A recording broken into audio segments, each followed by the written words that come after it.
So we are approaching the high holy days, Rosh Hashana, Yom Kippur, and it's a time where we're encouraged to think about our actions over the past year, and inevitably feelings of regret may emerge.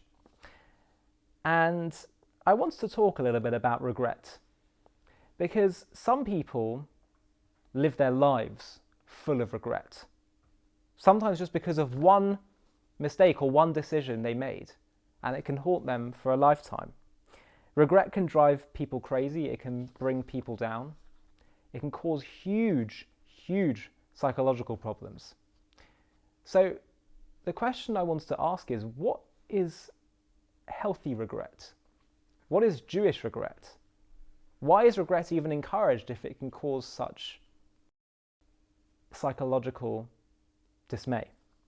God we call a creator. He is someone that creates, he gives life. He doesn't destroy. Everything he creates for a purpose.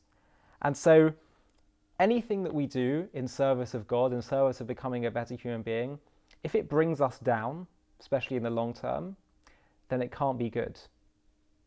Because if it depresses us and it makes us demotivated, that doesn't bring life. That doesn't create, that destroys. If, however, you have a regret that can make you a better person, then that's fantastic. That's great. But if it drags you down, that's not good.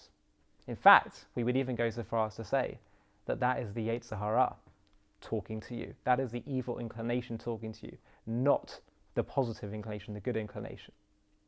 So, regret, where you stop for a moment in your life and you think about what you did and you say, that was a really bad idea. Had I been there again, I hope I wouldn't make the same decision.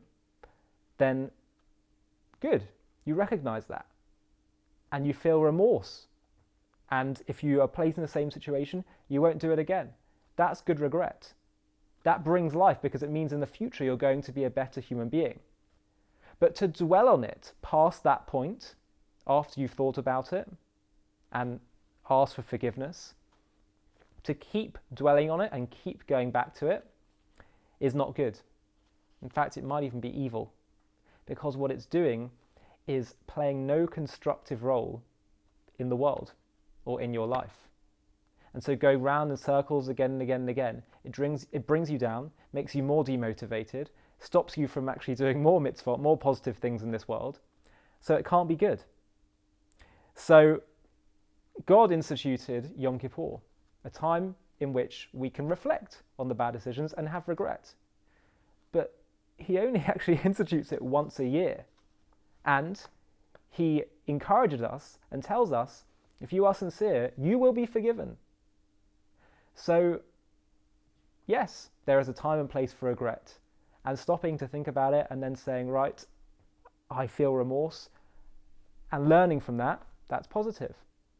But dwelling on it past that, more than once a year perhaps, or once at every allotted time that you want to space out for thinking about it, not good. And we are meant to feel confident that when we ask for forgiveness, especially on Kippur, God will forgive us. Because we're human and we make mistakes. And if we're learning from them, then that's wonderful. So regret, it just depends on how it's done and for how long it's done and what is the outcome. So regret can be good if it brings life, but if it just creates more sorrow and more pain in the long term, not good, not kosher. I'm Ollie and you're watching JTV.